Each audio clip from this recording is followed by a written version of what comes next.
Okay, so if we look at the left-hand one, this is your before hand shots with some of the 7 and 5 irons you had. You can see the club head now kind of a lot higher than that right forearm there. So this is generally a sort of steeper angle.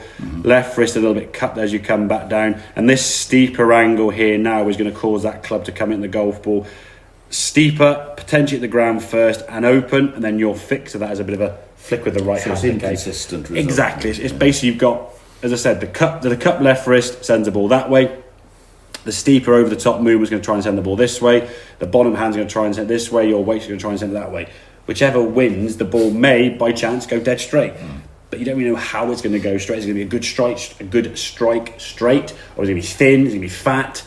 Who knows? There's a bit of that kind of like guesswork. And depending on kind of what your decisions are before the shot, you might end up hitting a bad shot with a bad decision, end up in a good part of the green. But if you play a good shot towards a flag and a bad shot, then it ends up in trouble, and there's your double or your triple creeping up. So you've got to think away from the ball on here.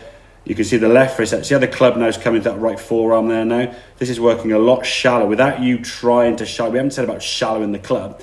We've just said about getting that right thumb now, or the thumbs itself. You can see being flat there. And when you get to there, the clubbing, all you got to do is just unwind your body. There's no need to sort of flick or roll your hands. In the past, we've seen you with the driver trying to really save it because you're scared of a ball careering off to the right there. So you pump this movement up and down, get this sensation of how the club is going to work as they through that right forearm here and down. And then when you step to the golf ball, like I said, no easier said than done, you've now just got to swing the golf club normally, okay? The backswing is going back probably a little bit further than you think just because you're turning better. I think now you're trying to get that left wrist flat. I would say that's an overswing by any stretch, but it's longer than where you thought it was. Now as we start coming back down and try to get that club matching up, it's probably about here. So it's getting nearer to where it wants to be. As we come back in the golf ball now, that club's working nicely from the inside.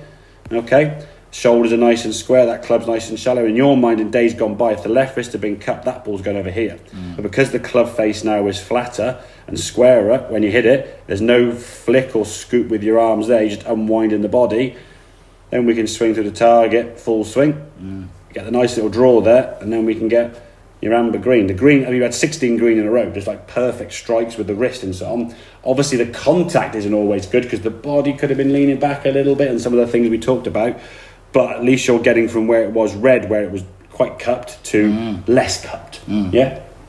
And in reality, being in those numbers there was giving some really nice sort of ball flights. So you don't have to be perfect green as long as the movements are quite subtle. It's when you go on the club face where the wrist is cut like this and then impact, you've got to start doing this and then this and all these different movements in a second or 3/4 of a second. You try and fix that, it's, well, good luck. And that's where out of the blue suddenly a shot will come and you go, oh, there's my triple bogey, and that's what's making it really tough to break the 80, because your 80 is not through lack of birdies, it's through increased number of doubles and triples. So if we can have it, and when you were hitting them a little bit thin, they were just, everyone's going straight, so you don't have to try to release the arms and flick it. You just club face is square, we turn, and now we just unwind the body onto that club. And once you start getting that feel with the club and the ball getting a bit drawier, then you can start shifting the body a little bit better.